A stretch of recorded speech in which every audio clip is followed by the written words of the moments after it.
जय श्री राम दोस्तों, कैसे हैं आप सब। खोज और ज्ञान के आपके अपने चैनल पर मैं सौरभ महाराज आपका हार्दिक स्वागत करता हूं। दोस्तों, आप में से अधिकतर लोग श्री राम के बारे में सुनते होंगे, मानते होंगे, जपते होंगे, ध्यान आदि करते होंगे, किंतु जानते कितने लोग होंगे। दोस्तों, मैं ये दावा कर सकता हूं कि आप में से अधिकतर लोग नहीं जानते होंगे।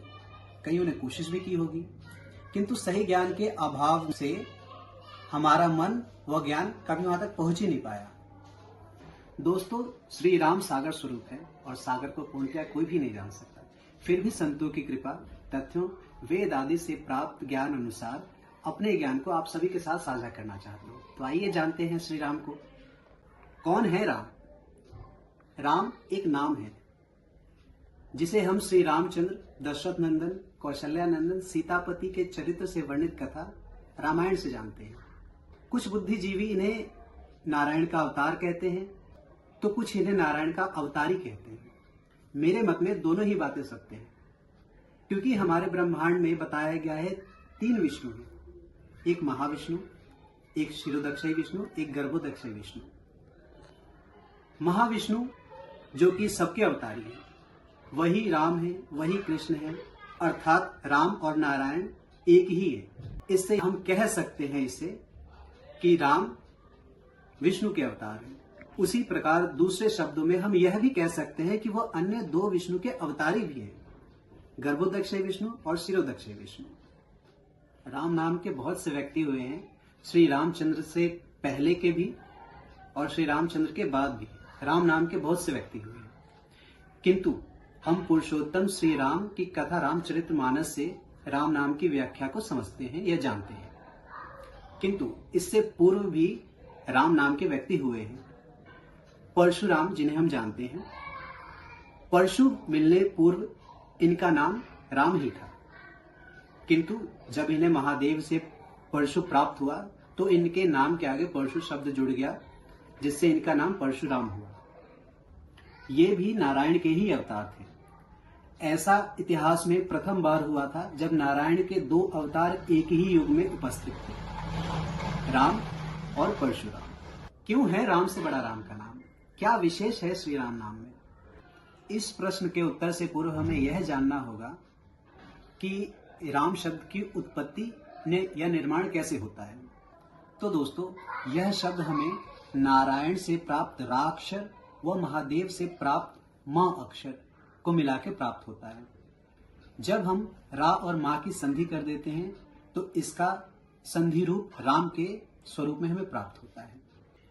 क्योंकि राम नाम का कोई भी व्यक्ति 5 महाभूतों से मिलकर बना होता है, इसलिए वह नश्वर है, उसकी कभी न कभी मृत्यु हो जाएगी। अतः राम नाम का कोई भी व्यक्ति जो कि नश्वर है वह बड़ा नहीं हो सकता, क्योंकि उसकी आयु उस समान नहीं है, उसकी मृत्यु हो जाएगी। और राम नाम एक तत्व है, तत्व कभी नश्वर नहीं होता, उसकी कभी मृत्यु नहीं होती। तत्व अर्थात ऊर्जा, शक्ति, एनर्जी डिस्ट्रॉयबल नहीं है। अतः यह सत्य है और सत्य ही सबसे बड़ा है, क्योंकि सत्य सुंदर है। रामायण के एक कथा के अनुसार यह सिद्ध होता है कि राम नाम राम से बड़ा है।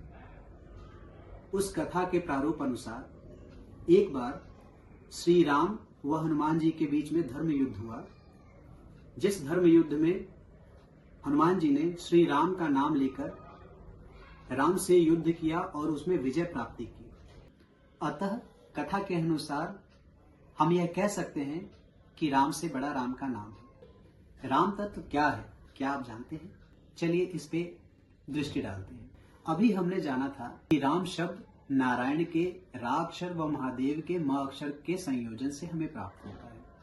अतः इसमें विष्णु तत्व व शिव तत्व दोनों सम्मिलित रूप से विद्यमान है। अतः यह पुरुष पूर्ण तत्व माना जाता है। दोस्तों, क्या आप जानते हैं महादेव भी राम नाम का जप करते हैं? वो राम नाम का जप क्यों करते हैं? एक कथा अनुसार माता पार्वती के पूछने पर महादेव ने उन्हें बताया कि वह राम नाम का जप करते हैं और क्यों करते हैं। महादेव कहते हैं, श्री राम की कथा अनंत है, गाथा अनंत है, गुण अनंत है। बस इतना समझिए, संसार में जितनी भी सिद्धियां हैं, योगी मुनि आदि हैं, जो निरंतर निर्मल चित्त से जिनका ध्यान करते हैं, वेद पुराण नीति नीति कहकर जिनका बखान करते हैं, वे जो सर्व ब्रह्मांड के स्वामी हैं, वो श्री राम है। अभी हमने समझा था, जाना था कि राम नाम में शिव व विष्णु तत्व दोनों का समावेश है। अतः जब भी महादेव राम नाम का ध्यान करते हैं, जप आदि करते हैं, तो उन्हें पूर्णता की अनुभूति प्राप्त होती है, नारायण से एकजुटता की अनुभूति प्राप्त होती है। राम नाम को बोलने में अत्यधिक शक्ति नहीं लगानी पड़ती। राम नाम सरल है, 2 अक्षर का नाम है। राम नाम का उच्चारण करने से हमारे हृदय में अपार शांति की अनुभूति प्राप्त होती है। महादेव को आदि योगी भी कहा जाता है, अतः वे सुख व शांति के मार्ग पे अग्रसर हैं। अतः वह जब भी राम नाम का उच्चारण करते हैं, उनके हृदय में अपार शांति की अनुभूति प्राप्त होती है, जिससे वह सुख का अनुभव करते हैं। किंतु सिर्फ शांति ही नहीं, राम नाम की शक्ति का बखान नहीं किया जा सकता। बस इतना कहा जा सकता है कि जो पूर्ण है वह पूर्णता प्रदान करता है। इसलिए महादेव श्री राम नाम का ध्यान आदि करते हैं। राम नाम के जाप से क्या लाभ प्राप्त होता है, क्या आप जानते हैं? श्री राम नाम के उच्चारण से हमें धर्म, सुख, शांति, शक्ति, पापों से मुक्ति व मोक्ष की प्राप्ति होती है। अतः हमें निरंतर श्री राम नाम का जप आदि करते रहना चाहिए। अगर कोई व्यक्ति सिर्फ अध्यात्म के अनुसार राम नाम का जप नहीं भी करना चाहता, तो भी वैज्ञानिकों ने हमारे शरीर का निरीक्षण करके यह बताया है कि हमारे रीढ़ की हड्डी में स्थापित कई ऐसे स्थान हैं जहां हमारे शरीर की विभिन्न नसों का संयोजन होता है, जिसे हमारे वेद पुराण आदि में कुंडलिनी शक्ति कहा गया है। ये कुंडलिनी शक्ति हमारे रीढ़ की हड्डी में स्थापित होती है। इसी में से एक चक्र है जिसे हम मणिपुर चक्र कहते हैं। यह नाभि के स्थान के आसपास स्थित होता है। इस स्थान को जागृत करने हेतु जो मंत्र बताया है वह रम है।